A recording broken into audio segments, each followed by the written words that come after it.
I never believed in this paranormal things. Not really. But what happened to me in 2022 changed that. Forever. It all started when I moved into an old apartment building in downtown Chicago. It was cheap. Too cheap. But at the time, I was desperate. Broke. Newly divorced. And just trying to keep my life from collapsing. The place was old, sure, but not run down. It had charm, hardwood floors, tall ceilings, and an eerie silence that stretched on too long after midnight.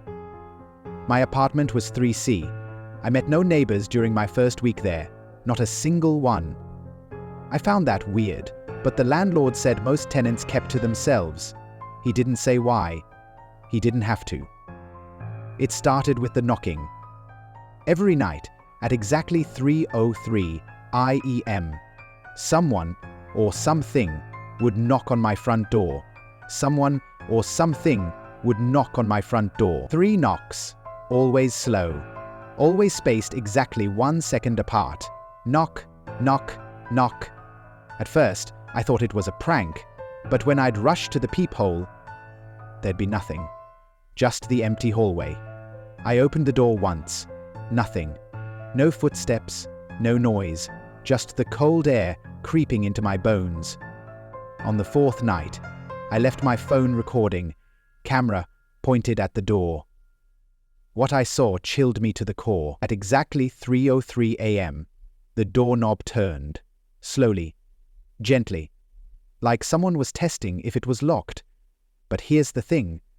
The camera didn't capture anyone on screen, just the knob, turning by itself. I should have moved out then. I should have left everything and never looked back. But I didn't, because I found the note. It was slipped under my door sometime during the day. Yellowed paper, shaky handwriting, no signature. Don't open the door after 3:03, no matter what. If you hear your name, do not respond. I thought it was a joke, a sick one. But that night, at 3:03, the knocks came again, louder this time. Knock, knock, knock. Then a pause, and then it said my name. Softly, like someone whispering it through the cracks in the door. Jason. I froze. Every hair on my body stood up. Jason, open up. It's me, Sarah. Sarah was my ex-wife. The voice sounded just like hers, but I knew she wasn't in Chicago. She was in Texas, and she sure as hell wouldn't come to see me. Jason, I forgive you. Just open the door. I didn't. I sat in the dark, clutching a kitchen knife, eyes locked on the door until sunrise. The next morning, I went to the landlord. He looked tired, older than I remembered. You've been hearing it, haven't you? He said. I didn't answer. 3 C's. Cursed, he whispered. Been that way since '96. Girl named Alyssa lived there. Sweet kid. Quiet. One night, her neighbors heard screaming. Cops broke down the door, found her in the bathtub. Slit wrists, blood everywhere. But the weird thing was, she'd carved something into the wall with her fingernails. He pulled out his phone. Showed me a photo. 4 words scratched into the plaster, written in shaky crimson lines. Don't let it in. That night, I barricaded the door. Dresser, chair, everything I could move. I even covered the peephole with duct tape. At 3:03, the knocks came again, but this time, it didn't stop after 3. It just kept going. Knock, knock, knock, knock, knock, for hours. I plugged my ears, cried, screamed, and still it knocked. Sometimes it whispered my name, sometimes it laughed. At sunrise it stopped. The next day, I went looking for other tenants, knocked on every door. No one answered, until I got to 3B. An old man answered, eyes sunken, face pale. He didn't say hello, just looked me dead in the eyes and said, "You opened the door, didn't you?" I shook my head. Good. Don't. It's not a ghost. "Ghosts don't knock." I asked what he meant. He sighed. "It pretends. It wears faces, voices, memories. Whatever you lost, it becomes. But it's not real, and if you open the door, it gets in." That night was the last straw. At 3:03, the door didn't just knock, it shook, like something massive was throwing itself against it. Then it started crying. My voice. But it wasn't me. "I'm sorry," it wept. "I'm so sorry. Please, please let me in." The crying turned to screams, then gurgling, then silence, and then tap, tap, tap on the inside of the apartment. I spun around. The window. 3 bloody fingerprints smeared across the glass. From the inside. That was it. I packed my things and left that night. Never looked back. Didn't care about the deposit. Didn't care about anything. I moved across the country. New job. New apartment. Top floor. No neighbors. New injustice. New poverty. New job. New apartment. Top floor. No neighbors. No 3:03 AM knocking. Until 2 nights ago. I didn't sleep that night.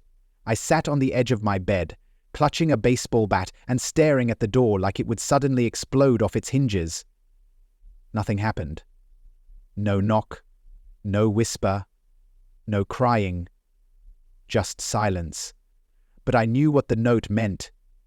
It remembered me, and it had found me again. I tried telling myself I was being paranoid, that it was just stress or trauma from the apartment in Chicago. Maybe I imagined everything. Maybe the note was a prank. But the next morning, when I checked the hallway camera I'd installed, my blood turned to ice. At 3:03 AM, the doorknob turned again, but the camera didn't capture anything touching it, just like before. Only this time, I noticed something new. A figure, barely visible, standing at the very edge of the hallway light, like a shadow that stood motionless, watching. It didn't move, but I swear to God, I felt its eyes on me. I showed the footage to a friend, Ben. He works in video production. He said it looked tampered with, said the lighting didn't make sense, but I hadn't touched a thing. That night, I stayed at his place. I told him I was dealing with something unnatural. He laughed it off, said I just needed sleep. But by morning, his dog was dead. Ben found it sprawled at the foot of the door. No wounds, no blood, just eyes wide open, tongue out, like it had seen something it couldn't understand. He told me to leave. I didn't blame him. I moved again. 2 states over. Got a new phone, no social media, paid cash, didn't tell anyone where I was going. But the note still found me. 3 days later, I woke up to it lying on my nightstand. I had locked every door, every window, slept with the lights on. Still there it was. It only needs you to listen. The knock came that night, 3:03 AM. Always the same, knock, knock, knock. But this time, it wasn't just at the door. It came from everywhere. The closet, the bathroom mirror, the vent, even the floor beneath my bed. Slow, deliberate knocks echoing from every direction. Then, the voices. Whispers from the dark, hissing from behind the walls. Voices of people I knew. My mother, my ex, friends who were still alive. They said the same thing. "Jason, let us in." I covered my ears. Screamed. But they didn't stop. Didn't fade. They only grew louder, more desperate, like they were trapped in the walls, clawing to get out. That's when I realized the truth. It doesn't need to be in one place.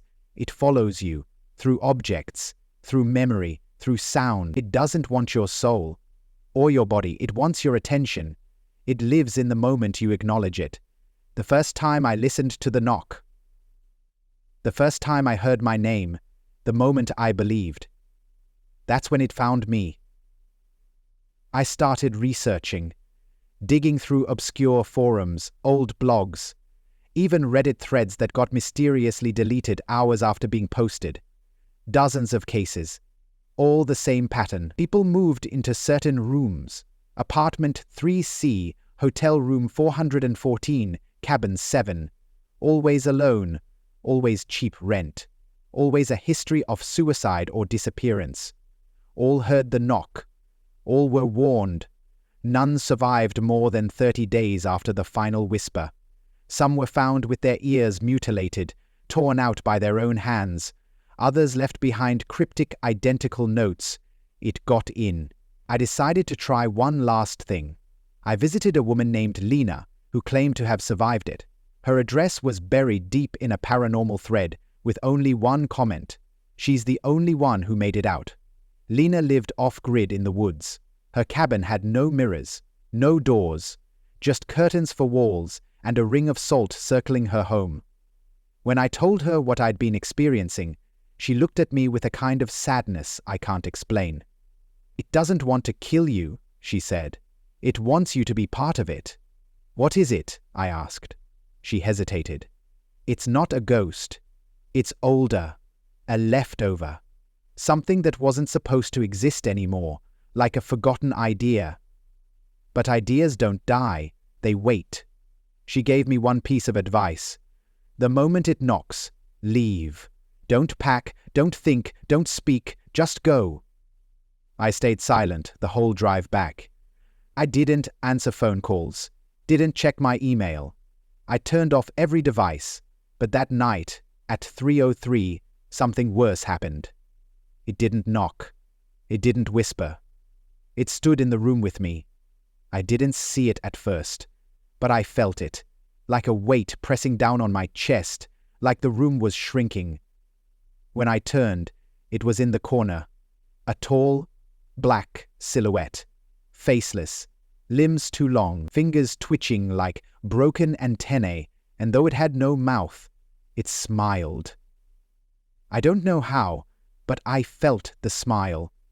It didn't move, didn't speak, just stared. I don't remember falling asleep. I woke up on the floor, nose bleeding. Every light in the apartment was off, my phone dead, even the batteries in my flashlight were drained. That was 3 nights ago. Now, every night, the knocks have stopped. The whispers are gone, but I know that's not good news, because now I hear breathing, right behind me, right now. It's closer than ever. And tonight is day 30. If you're hearing this, if you're watching this video, don't look behind you. Don't listen. And whatever you do, don't let it in. They say if you make it past day 30, you're either already dead or you're part of it now. It's 2:57 a.m., 6 minutes. 6 minutes until it knocks again. Except it hasn't knocked in days. I'm starting to realize that knock was a courtesy, a warning, a twisted kind of politeness. Now, it doesn't knock because it doesn't need to. It's already in. I don't know how long I've been awake. I haven't eaten, haven't spoken to anyone, haven't checked my reflection in 3 days because when I last looked into the mirror, it looked back, and it wasn't me, not completely. It was wearing me like a mask, smiling just a second too long, the eyes darker, deeper, empty, but knowing. It blinked before I did. I broke every mirror in this apartment. I duct-taped the windows. I destroyed my phone, my laptop, anything it could use to communicate. But it doesn't need electronics anymore. Now it speaks in silence. Now it breathes through me. I hear it in my thoughts. A second voice, layered under mine, whispering things I can't repeat, urging, pleading, begging me to let go, to stop resisting. And the worst part? Sometimes I want to. Sometimes it feels so good to stop fighting. Earlier today, I found something scratched into the wall above my bed. I swear it wasn't there before. The plaster was fresh, like someone had just written it with fingernails. Greater than. You invited it in the moment you listened. I didn't invite anything. I didn't say its name. I never opened the door. But I heard it. I responded to the knock. I believed. and belief is enough. There's one more thing. Lena, the woman in the cabin, she was wrong. She didn't survive. Not really. I went back to her place after I started hearing the breathing. I needed answers. But when I got there, it was burned to the ground. No sign of her body. Just a pile of ash surrounded by a perfect ring of untouched salt. And one object left intact, placed exactly in the center. A mirror. A cracked hand mirror, blackened around the edges. And in the center, scribbled in soot, glassy soot. Glassy. You inherit. I don't know what that means. But I think I do. 2:59 AM. I can feel it now, closer than ever. It doesn't pretend anymore, doesn't wear voices or faces. It knows I know. There's no more game.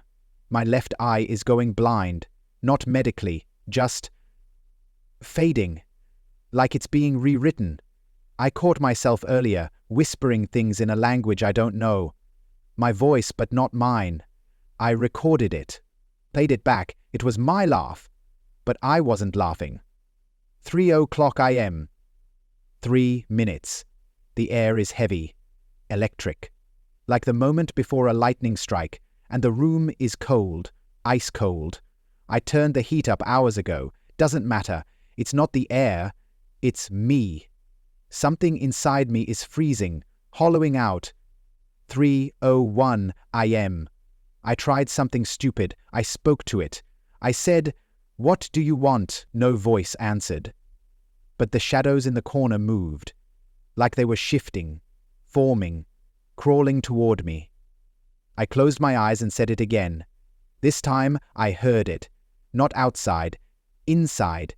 Greater than, "We want your silence." 3:02 AM. 1 minute. I'm writing this for whoever finds it. Whoever hears this recording. You might think this is a story, entertainment, a YouTube creepypasta, but this is real, and it spreads through sound, through belief. You believed a little, didn't you? You listened. You felt the chill just now, that tiny noise behind you? Yeah, that one. That was your first knock. 3:03 AM. There it is. Not at the door. Inside the walls. Knock, knock, knock. I'm not alone anymore. And if you've made it this far, neither are you.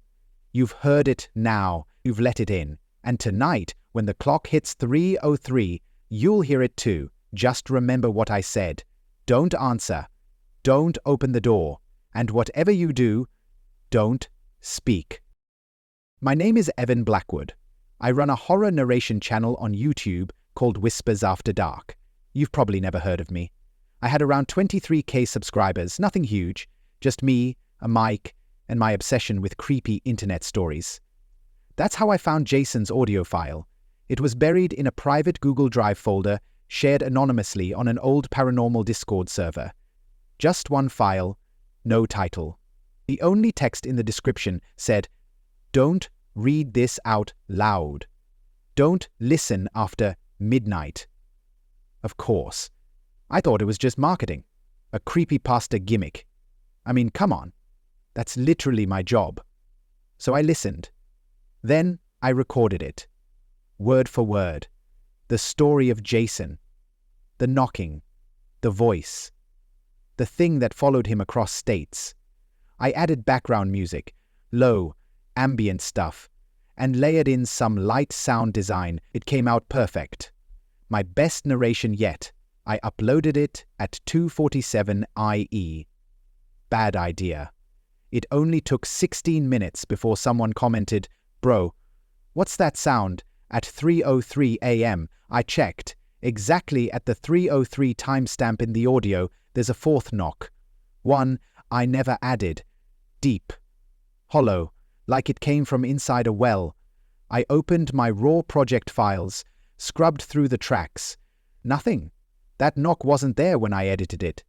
And then came the messages. DMs. Emails. Comments. This isn't a story. I heard my own name in the background. "Turn it off. It won't stop knocking now." One guy said he hadn't slept in 3 days. Another sent me a voicemail at 3:04 a.m., just heavy breathing and a single whisper.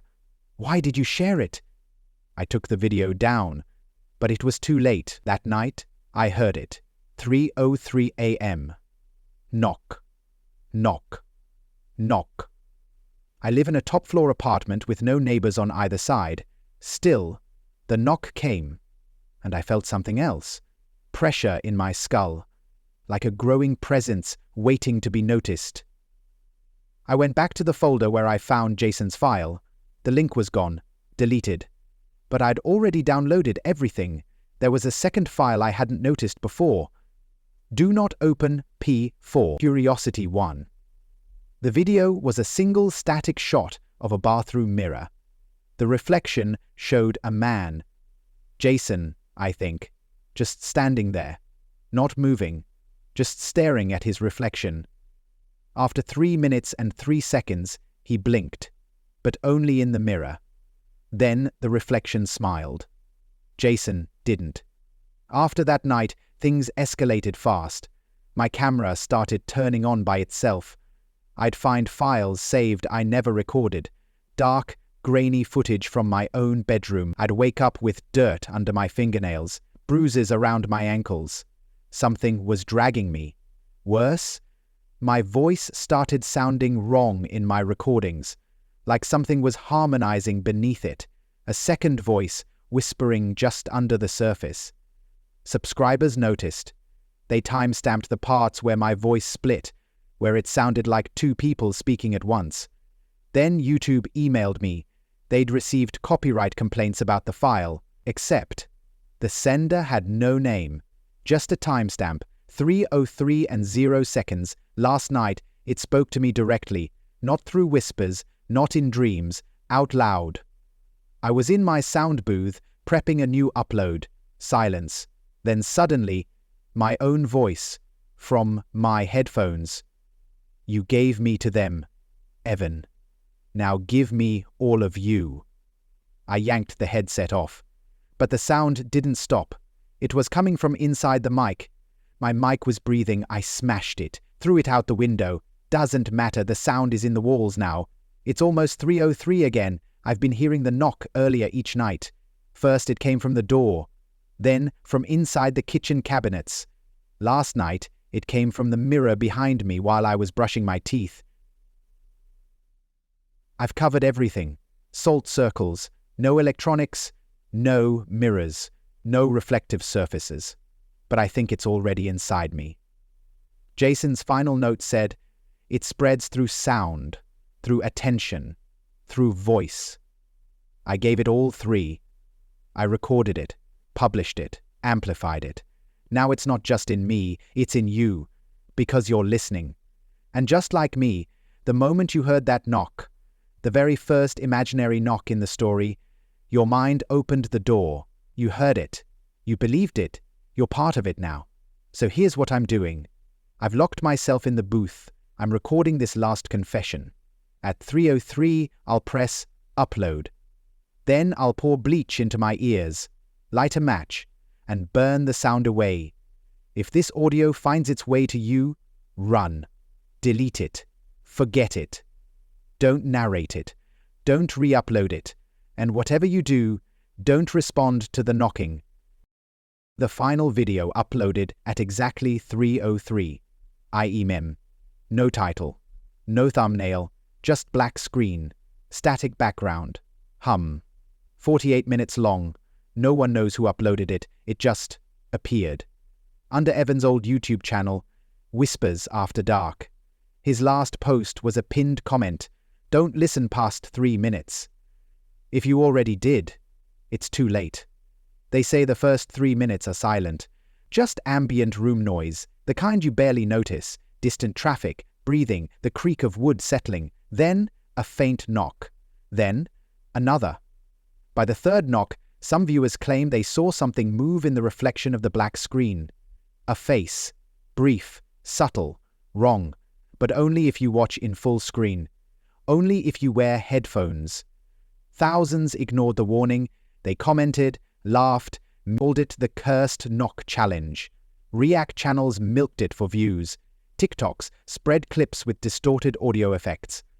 Then the disappearances began. It started with minor things. Viewers reporting missing time, waking up with blood under their nails, eyes blurry at exactly 3:03 a.m. Some heard knocks. Others swore they heard their name whispered softly from inside their screens.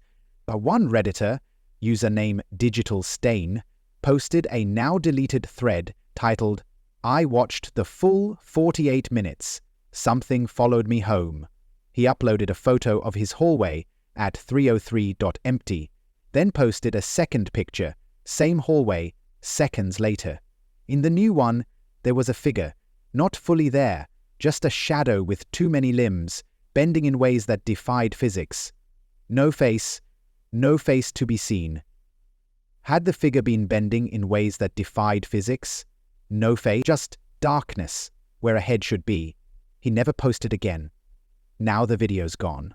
Removed, for violating community guidelines. But people are still finding it. Not on YouTube. Not anymore. It appears randomly in file folders, on USBs you never bought, burned onto old CDs, in your phone's voice memos. Some swear they've heard it play by itself at night. No source, no speakers. The audio is alive.